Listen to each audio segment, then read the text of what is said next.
that was the idea. So I came back to China and say, I want to resign from my school. You were a teacher? I was a teacher. I've been teaching in the university for 6 years. So I said, I want to do it. I invite 24 of my friends to my apartment. After 2 hours of explaining what I'm going to do, internet, and 23 of them say, forget it. He said, this thing never worked because there's no such thing called internet in the world. You know nothing about a computer, so why you want to do this? And only one people, he said, Jack, if you want to try it, just to try it. But if there's something wrong, just come back. And after a whole night thinking, I say, I still want to do it. Because most of the people, they have a fancy ideas in the evening, but in the day, when they wake up in the evening or in the morning, they go back to do the same job. We have to do something different. So from there, problem is that we have to find a solution that how we can be a company can live and long and healthy as long as like a Mercedes-Benz and a Siemens. If an industry cannot live more than 3 years, if all the companies cannot live happily for 3 years, this industry is never become the mainstream. This industry can never become the D economy. So what we want to do is that how we can find this solution. The world is changing so fast. Most people don't realize what is IT, what is internet. We are moving very, very fast to data technology. IT technology and data technology, it's not a technology difference. It's the difference of people, the way people think, the way people deal with the world. We don't know what the world will look like in 30 years. And we don't know what the data will look like. But we are sure that the whole world in next 30 years will be changed.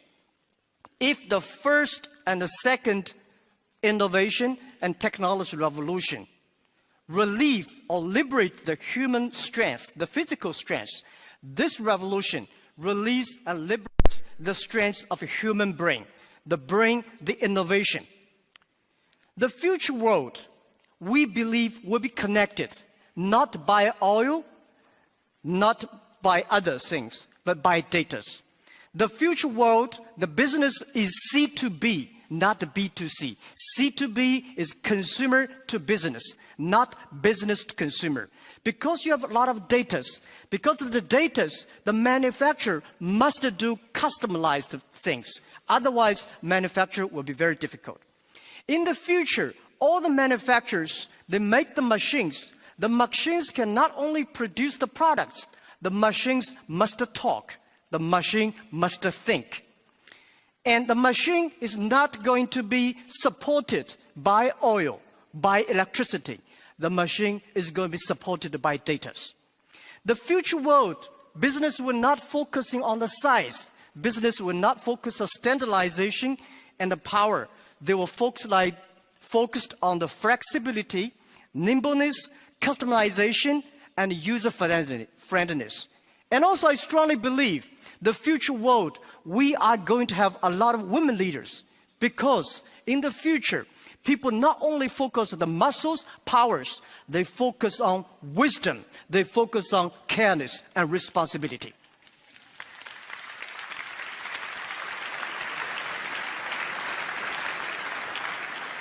And I think internet must find the missing part. This missing part is how the clicks and the motors can work together. And how we can making sure in the next 30 years, the internet and the clicks and motors can work together. Only where clicks and motors can work together, internet companies can survive, can live happily for next 30 years. And if that day comes, that day we called D economy.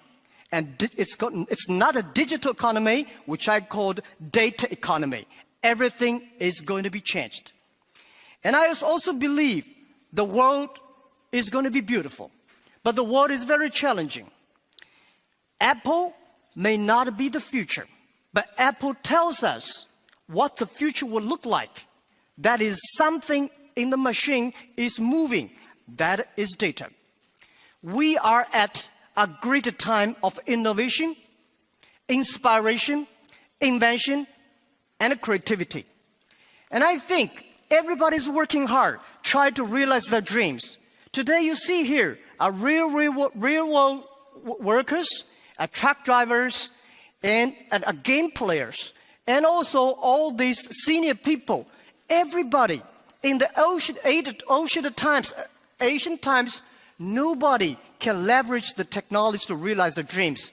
Today, because of the data, everything becomes the truth. And I strongly believe it's not the technology that changed the world. It's the dreams behind the technology that changed the world. If the technology changed the world, I will never be here. I'm not trained to be I'm not trained to be a technology. I know nothing about a computer, and I know very little about the internet. I have a strong dream that we want to help small business. So 14 years ago, we come here to sell Chinese products to Europe. That won't work. 14 years later, we try to help the European small business to China, to the world, by using the internet. It's the dreams that drive the world. It's not only the technology. So ladies and gentlemen, let's work hard. It's a fantastic world. It's a world belongs to young people. It's a world belongs to the future. And thank you very, very much for listening.